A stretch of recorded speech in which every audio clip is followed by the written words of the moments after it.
iman kita ini banyak dibangun dari kesaksian-kesaksian saudara-saudara kita ya. Jadi untuk lebih meningkatkan lagi, untuk lebih membangun lagi iman kita, mungkin kita akan, bukan mungkin ya, sebaiknya kita mendengarkan kesaksian-kesaksian dari saudara kita yang hadir di sini. Untuk kesempatan pertama saya berikan kepada Pak Suryadi. Silahkan Pak Suryadi, waktu saya berikan untuk menyampaikan kesaksian pada malam hari ini. Silakan Pak. Baik, terima kasih Pak Hans. Apakah semua teman-teman bisa mendengar suara saya? Bisa ya mendengar baik? Bisa mendengar dengan baik? Puji Tuhan. Selamat malam, Shalom. Saya mau memperkenalkan diri dulu ya. Nama saya Suryadi Wirawan. Saya mempunyai seorang istri dan dua orang anak. Beberapa teman saya sudah kenal dengan baik, Pak Han, Pak Andri, Pak Hengki.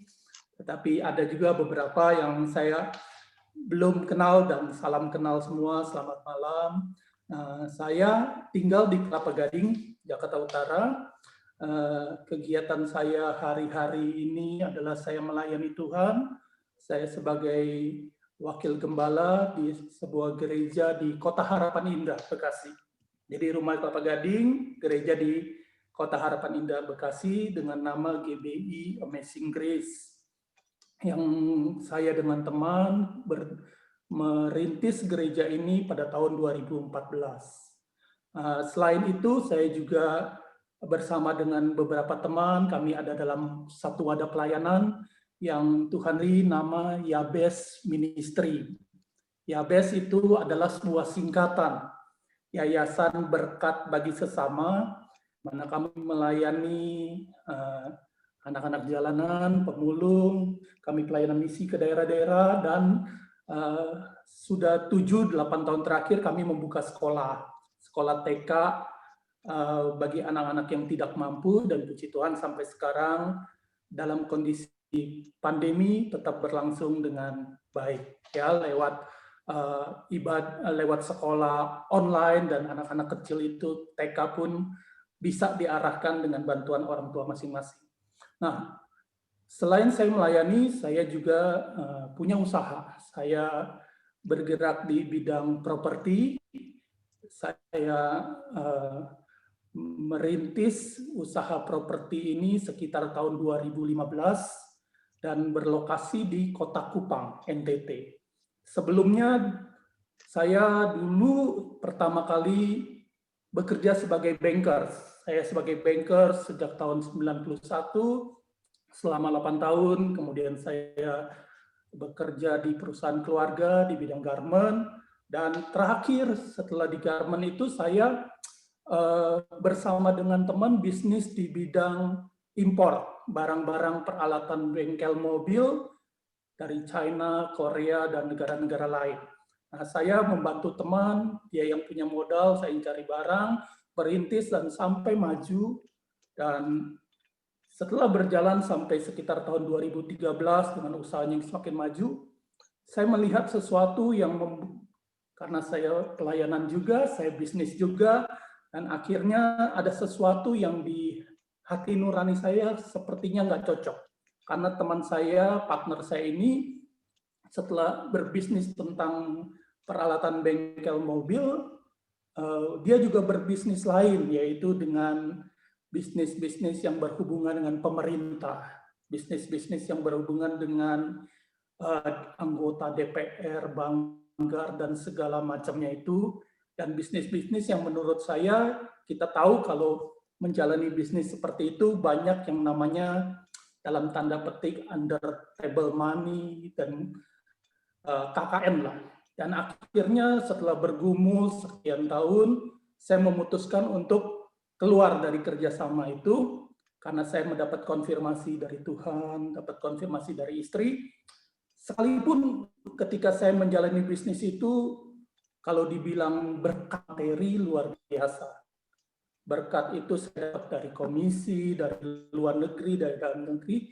Tetapi ketika berjalan dan saya terbentur dalam hal yang membuat hati nurani saya nggak sejahtera, dan saya memutuskan untuk keluar.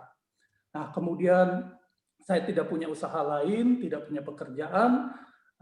Kemudian teman saya menawarkan tanah di Kupang. sekitar 5.000 meter dengan lokasi yang baik. Kami sering pelayanan ke Kupang, ke Soe, dan ke beberapa daerah di sana. Kemudian saya dengan pengetahuan yang sedikit sekali tentang bisnis, properti, dan masih baru, saya kemudian memulai, dan akhirnya singkat cerita saya terlibat dalam masalah finansial. Karena ternyata tanah yang saya beli itu sebenarnya tanah yang bermasalah. Padahal saya dapat ini dari teman baik. Saya bergumul karena dana juga sudah keluar, akhirnya puji Tuhan tanah itu secara legal menjadi sah. Tuhan tolong tanah itu menjadi baik secara legalitasnya, kemudian sertifikatnya dipecah. Jadi kami akan memulai satu klaster itu 32 unit dan semua sudah pecah sertifikat. Dalam perjalanannya kemudian ditipu lagi oleh marketing yang membawa lari uang dan banyak masalah. Jadi kemarin Pak Hengki hubungi saya, kemudian meminta saya bersaksi. Dalam hati saya, kalau mengharapkan kesaksian yang success story, kalau mengharapkan kesaksian yang tentang berkat, mengharapkan kesaksian bagaimana saya mengalami kesuksesan, kalau ngikut ukuran itu belum waktunya saya bersaksi gitu ya. Kalau ikut ukuran itu lebih baik saya diam dan tidak perlu bersaksi. Tetapi ketika Pak Hengki telepon, saya digerakkan untuk berbagi. Bahwa ketika kita bersaksi, kita menyatakan tentang kebaikan Tuhan. Kita menyatakan tentang penyertaan Tuhan. Kita menyatakan tentang penghiburan Tuhan. Karena kalau ukurannya adalah kesuksesan, pasti orang akan menyaksikan sesuatu yang sepertinya adalah tentang dirinya sendiri. Tetapi ketika kita menyaksikan tentang Tuhan, apapun kondisi kita hari ini, kita bisa berkata Tuhan itu baik. Nah, singkat cerita, properti itu berat sekali jalannya. Karena kami membangun rumah dengan target market yang dalam tanda petik kurang cocok. Pada saat saya memulai bisnis ini, ternyata Pak Jokowi punya program yang namanya 1 juta rumah murah gitu. Dan kita tahu NTT, Kupang itu target marketnya ya rumah yang namanya FLPP itu, rumah murah. Jadi dengan segmen yang sangat terbatas, saya bangun rumah dengan harga jual sekitar 400 jutaan itu sulit sekali. Dan tidak ada jalan lain karena saya harus jalani. Kemudian saya bangun 10 unit rumah, saya pakai uang bank, akhirnya saya terlibat dalam masalah keuangan dan saya terlibat hutang bank. Bayangkan 1 bulan saya harus bayar bunga bank saja 20-25 juta. Sehingga akhirnya saya ambil keputusan untuk menjual salah satu aset saya di Puncak. Aset yang sebenarnya sudah saya berikan itu buat istri, yaitu satu bidang villa 5.000 meter dengan 10 kamar, di mana kami sering ke sana berdoa, dan akhirnya setelah bergumul, kami mendapatkan pembelinya dan saya lunasi semua hutang. Jadi puji Tuhan hari ini, sebagaimana beratnya bisnis properti hari ini, saya tidak lagi dibebani dengan hutang bank, tidak lagi dibebani dengan pinjaman bank. Saya hanya menjalani apa yang ada dan saya percaya kita akan melewati ini semua dan Tuhan akan bukakan jalan. Kami tetap berjalan. Jadi sekarang prinsipnya saya bangun 1 unit sampai selesai, tunggu pembelinya. Kemudian kalau ada pembeli baru lagi saya baru bangun. Karena dulu saya bangun langsung sekaligus 12 unit dan pada akhirnya rumah-rumah itu jadi masalah. Nah, itu bagian yang saya harus lalui hari-hari ini. Kalau dulu ketika saya berbisnis di bidang otomotif, sepertinya berkat itu gampang. Kalau dibilang sebagai berkat gitu ya. Tetapi ketika saya memutuskan meninggalkan itu, saya yakin Tuhan kasih jalan yang pasti lebih baik daripada itu.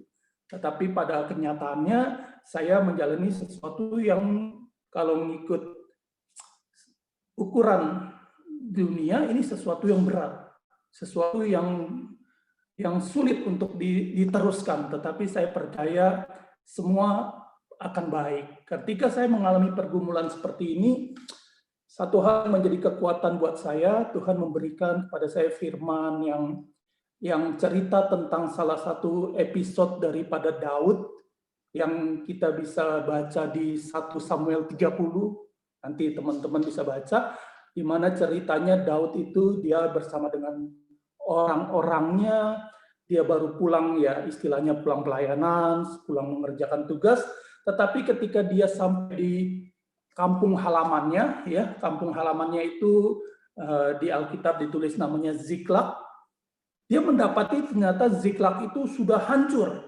sudah habis dibakar oleh Amalek musuh, dan istri anak-anaknya ditawan, dibawa oleh orang-orang jahat, oleh musuh-musuh itu. Bahkan semua istri, semua anak-anak dari teman-teman yang ikut dia juga mengalami kesulitan. Bahkan orang-orang itu semua pada akhirnya menyalahkan Daud.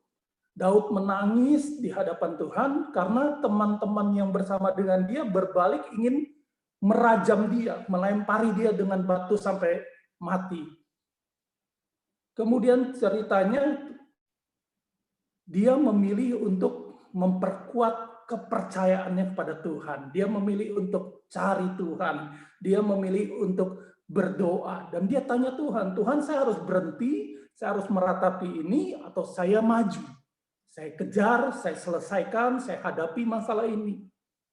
Nah, kemudian singkat cerita dia dapat bahwa Tuhan mau dia kejar musuh itu.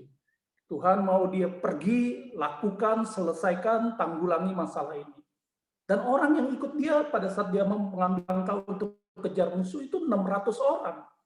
Tetapi ternyata di tengah jalan dari 600 itu 200 menyerah. Nggak mau lagi ikut dia. Yang dulunya bersama-sama dengan dia, tiba-tiba semuanya itu berhenti dan nggak mau ikut dia lagi. Dan akhirnya Daud berjalan dengan sisa yang masih mau ikut dia.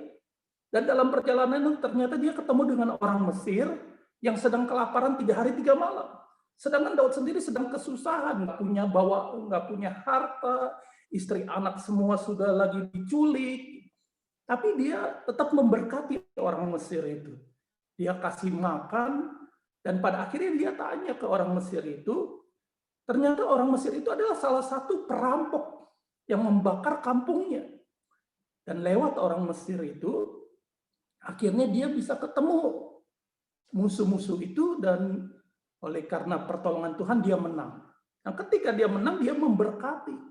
Orang yang berhenti di tengah jalan nggak mau ikut dia lagi, dia berkati. Karena ketika dia menemukan kembali anak-anaknya, dia juga meraih semua jarahannya. Semua yang ada di tangan musuh menjadi milik dia, dan dia memberkati satu kota, satu negerinya. Nah, ketika saya mendapatkan ini, saya percaya bahwa rancangan Tuhan itu baik. Tuhan itu turut bekerja dalam segala peristiwa yang Tuhan izinkan terjadi dalam hidup kita untuk tujuan yang baik. Yang pertama pasti dia membentuk karakter. Dia sedang membentuk karakter saya. Mungkin dulu saya pelayanan karena merasa saya punya uang. Mungkin dulu saya pelayanan karena saya mempunyai sesuatu yang bisa saya bagi. Tapi ternyata dalam kondisi sulit ini, di saat tidak punya uang, saya tetap bisa berbagi. Kami sedang membangun sebuah gereja di pedalaman Soe. Kami juga sedang membangun di Sumba, sebuah gereja juga.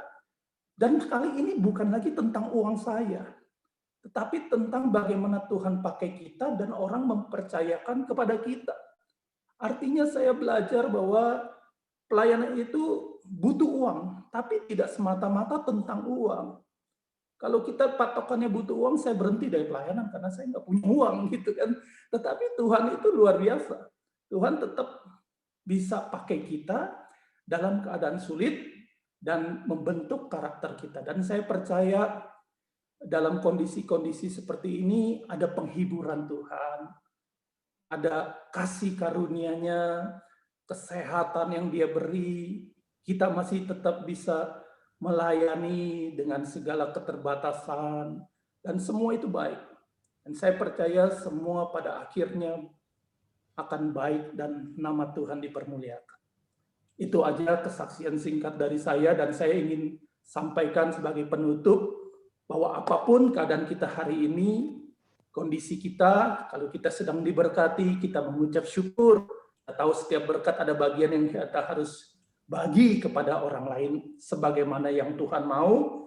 Tetapi kalau kita dalam kondisi sulit, kita harus lebih mengucap syukur, karena kita tahu dalam keadaan sulit justru kita melihat kuasa Tuhan bekerja sempurna. Amin. Ini aja bahas yang bisa saya bagi supaya waktunya cepat dan bisa saya juga mendengar kesaksian dari teman-teman yang lain. Tuhan Yesus memberkati. Saya kembalikan ke Pak Hans. Amin. Ya, terima kasih Pak Sur. Pak Hans. Luar biasa, Ya. sangat memberkati ya. Jadi memang luar biasa ya, Pak Sur ini dipakai Tuhan luar biasa memang. Di dalam keadaan sulit pun beliau masih tetap berbagi, masih tetap bisa melayani.